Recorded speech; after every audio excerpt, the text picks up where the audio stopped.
Continuando con el tema de la clase pasada, donde vimos los requisitos, las obligaciones y las prohibiciones del corredor inmobiliario, vamos a continuar con un tema que es crucial en nuestra actividad, que tiene que ver con la prevención del delito.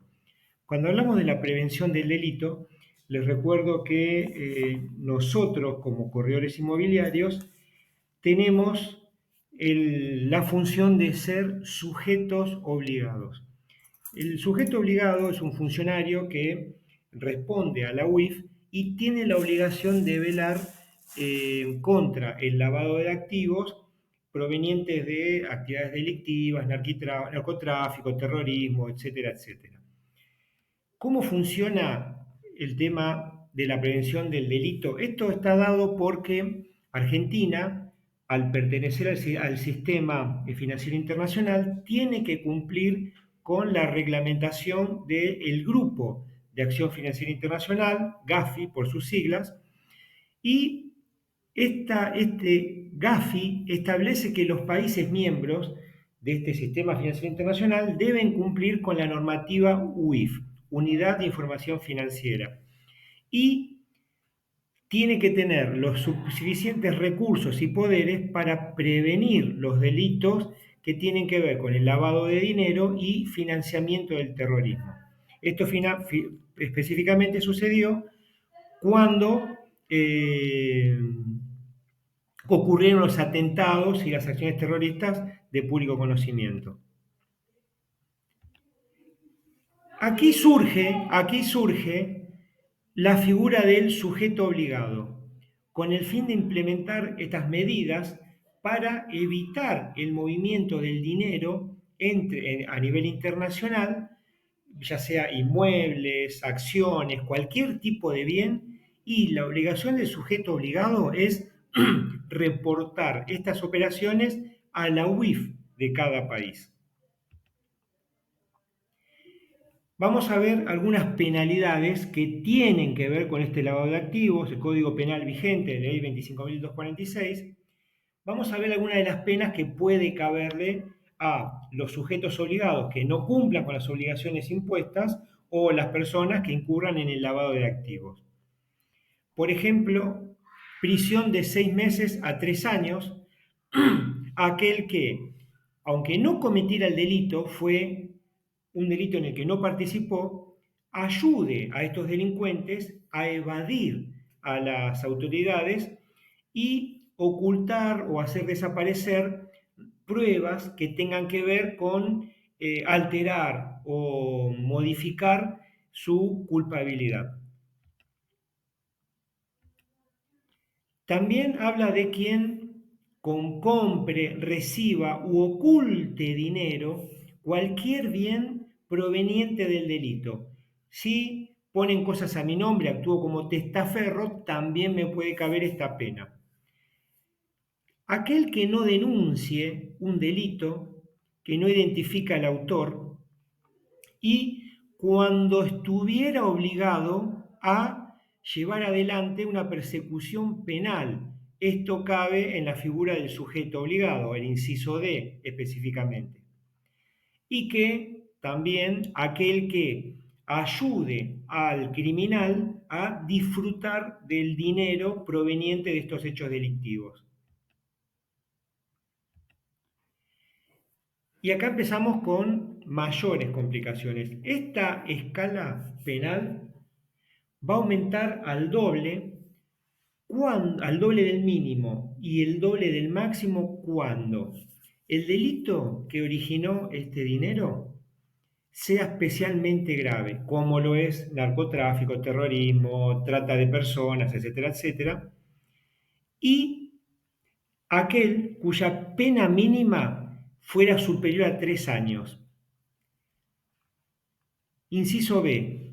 Si el autor del delito o del que encubra lo hace con ánimo de lucro, o sea, de obtener un beneficio económico en su favor. Y si el autor se dedica con habitualidad a realizar hechos que encubran estos delitos, como lo puede ser un corredor inmobiliario. Me imagino que habrán leído en las noticias, pueden googlear, hay innumerable cantidad de hechos, casos conocidos de corredores inmobiliarios que fueron acusados de encubrimiento y lavado de activos, principalmente dinero proveniente del narcotráfico. El artículo 78 de esta ley penal establece una prisión de 2 a 10 años, 2 a 10 años de prisión máxima y una multa, esto también bastante elevada, de 2 a 10 veces el monto de la operación en la que se realizó el lavado de estos activos. También el que venda, compre, alquile o incluso trabe un embargo o una hipoteca sobre cualquiera de estos bienes, aunque no hubiera participado en el delito principal. Entonces, si el objetivo de esa persona es que este dinero tenga la apariencia de lícito y siempre que su valor supere la suma ya ridícula hoy en día de 50.000 pesos, ya sea en un solo acto o por la reiteración de distintos hechos.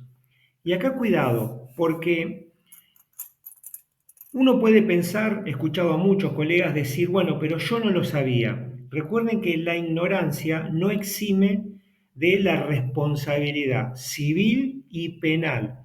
Nosotros no podemos eh, argumentar, no lo sabía, no me lo dijeron, no me inscribí, en el colegio no me dijeron nada, para tratar de defenderse. No nos exime de responsabilidad. Eso está previsto en el inciso 2.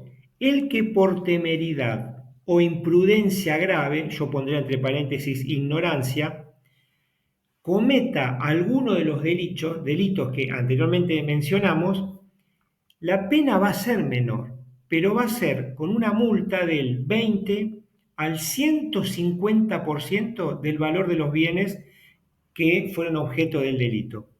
Ahora miren qué triste caer en la situación de tener que demostrarle a un juez que cometimos ese delito, pero por ignorantes, por no estar capacitados, ser malos profesionales, para que no nos cataloguen de delincuentes y que terminemos 10 años en prisión.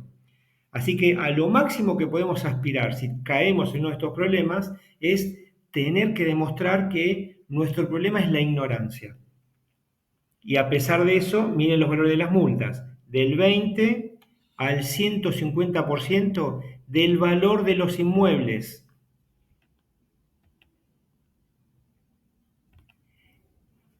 ¿Cómo se crea la UIF? En el año 2012, con la resolución 16, en su artículo 1 establece ya las medidas y procedimientos para que los sujetos obligados deben observar, tenemos total obligación de cumplir con estas normas. ¿Para qué? Para prevenir, detectar y reportar todas aquellas situaciones que pudieran ser un delito encuadrados dentro del lavado de activos y financiación del terrorismo. En esta resolución ya nosotros como corredores inmobiliarios quedamos establecidos como, en primer lugar, los agentes o corredores inmobiliarios matriculados. Agentes o corredores inmobiliarios matriculados. Y acá cuidado, en la UIF hablan de la figura de agente, como está redactado el artículo, agentes o corredor inmobiliario matriculado. Con lo cual, cuidado los vendedores, porque aunque no tengan la matrícula, si se demuestra que están actuando en favor de una persona que está lavando activos, aunque repito, lo estén haciendo por desconocer la normativa, puede caberles las mismas obligaciones que un corredor inmobiliario.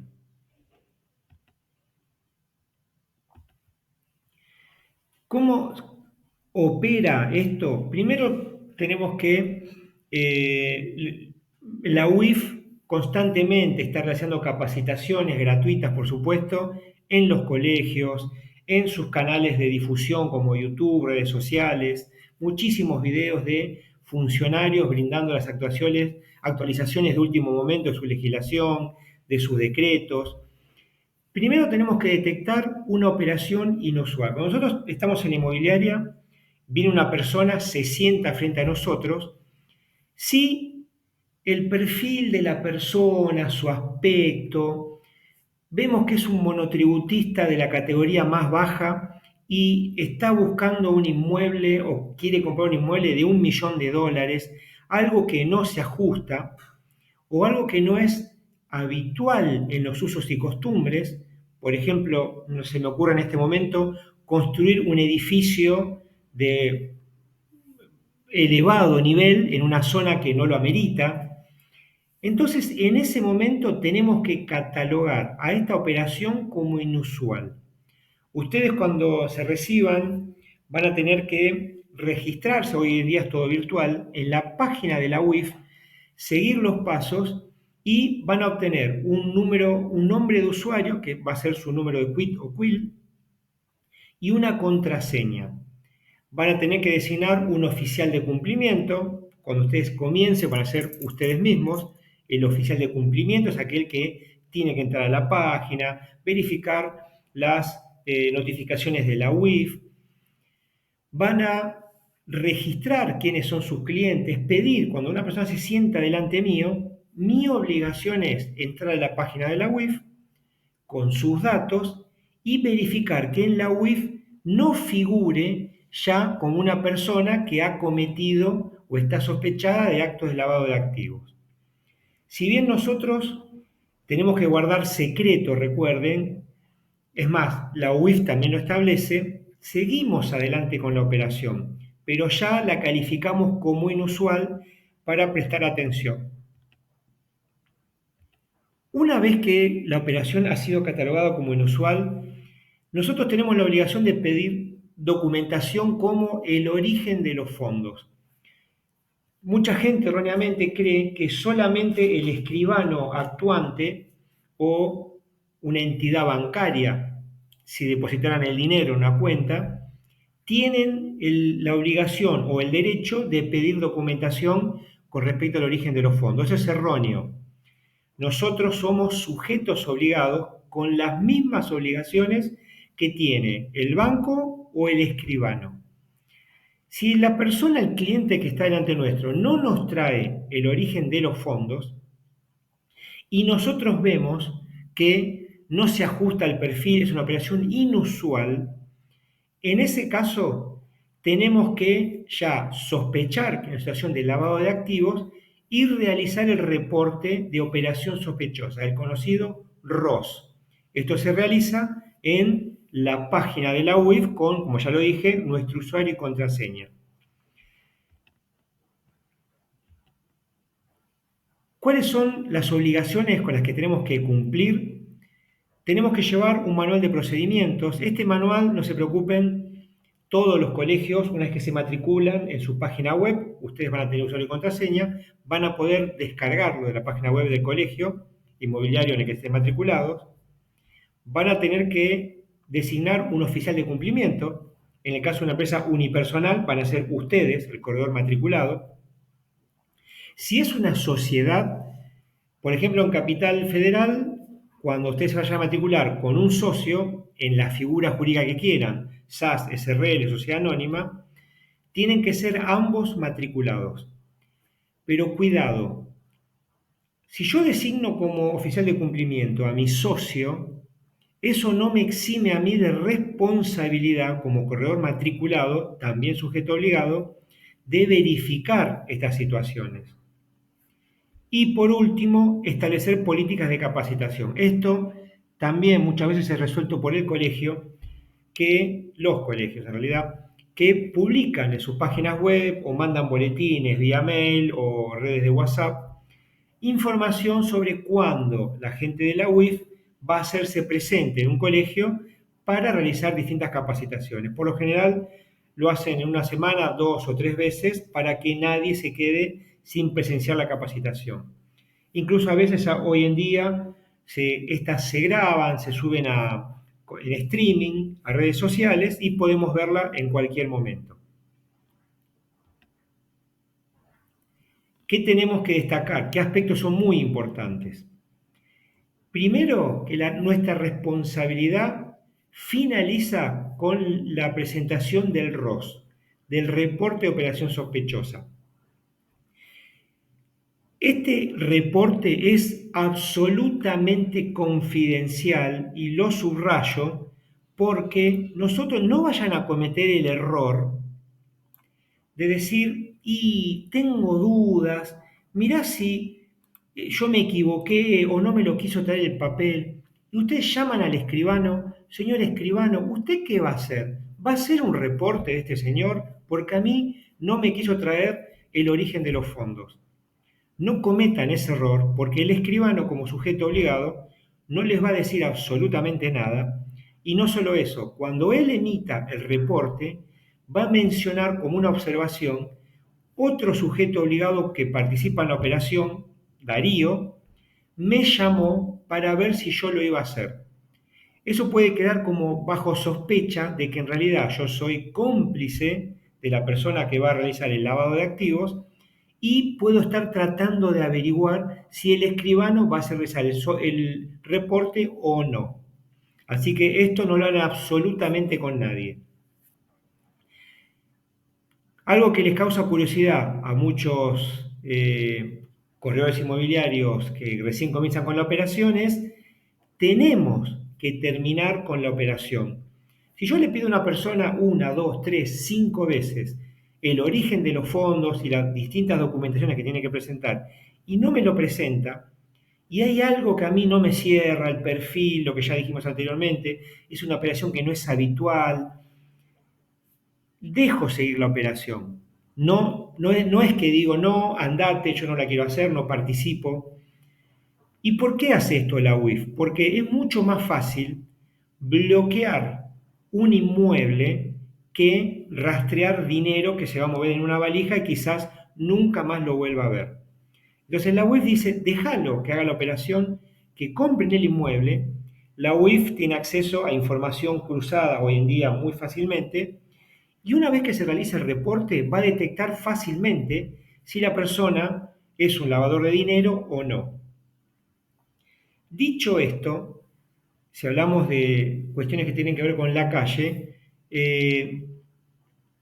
vamos a ver después en la práctica cómo podemos manejar si nos pasa tener delante nuestro una persona que nos dé sospecha de que esté lavando dinero. Por último, todas las partes intervinientes tienen que cumplir, lo van a encontrar en el campus, tienen que completar los formularios que les correspondan, si son personas políticamente expuestas o no, si es un comprador, si es un vendedor, si hay un colega interviniente. Estos formularios a manera de declaración jurada y tenemos que guardarlos nosotros durante varios años. Toda esa documentación que acabo de mencionar, tenemos que guardarla por un periodo, ellos mencionan en formato de papel o digital, por 10 años. Me acuerdo que cuando se implementaron estas medidas, y fue la primera capacitación en el colegio en la que estuve presente, varios colegas aireados, enojados, pero no, tengo que poner un empleado que haga esto, ¿y dónde voy a guardar tantos papeles? Había presentes dos altos funcionarios de la UIF dando la capacitación, dejaron que terminara el bullicio y dijeron con total tranquilidad, estimados, la reglamentación, la legislación está vigente. Ustedes pueden hacer lo que quieran. Ahora, el día que le vayamos a golpear la puerta, ahí vamos a ver. Por lo tanto, aconsejo, si no quieren guardar interminables carpetas con formularios y fotocopias, guárdenlo en formato digital. Otra cuestión, toda aquella documentación que presente el individuo, fotocopias del DNI, la sacan ustedes, la pueden escanear e imprimirla. Hoy en día en cualquier celular hay un montón de aplicaciones que escanean, no una simple foto, escanean y lo pasan a PDF. Y tienen que ver ustedes los documentos originales. Eso lo recomiendo incluso no por la UIF, sino también por su actividad profesional como corredor inmobiliario. A toda esa documentación ustedes de puño y letra van a poner es copia fiel. O sea que ustedes tuvieron en su poder la documentación original. Entonces, si en base a lo que diga el cliente, en base a la documentación que presentó o no presentó, si nosotros evaluamos una operación como inusual y luego tenemos dudas, el consejo de los funcionarios de la UIF fue siempre presentar el reporte de operación sospechosa. ¿Por qué? Si el reporte de operación sospechosa resulta que está infundado y la persona no es un lavador de dinero, no pasa nada. No nos van a llamar para decirte, hiciste un reporte y te equivocaste. No pasa nada. Ellos, como ya les dije, cruzando información muy rápidamente lo pueden determinar si hay algo sospechoso o no.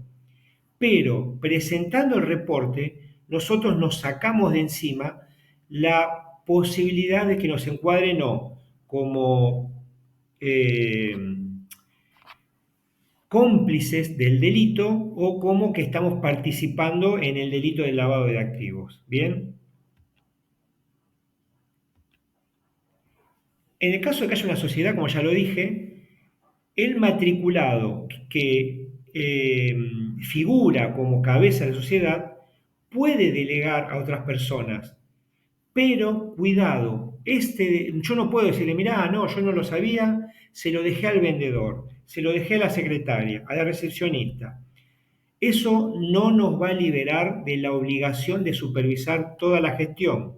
Cuidado, no podemos echarle la culpa a otro porque los matriculados, los que respondemos por absolutamente todo lo que pase en nuestra inmobiliaria, somos nosotros, el corredor matriculado.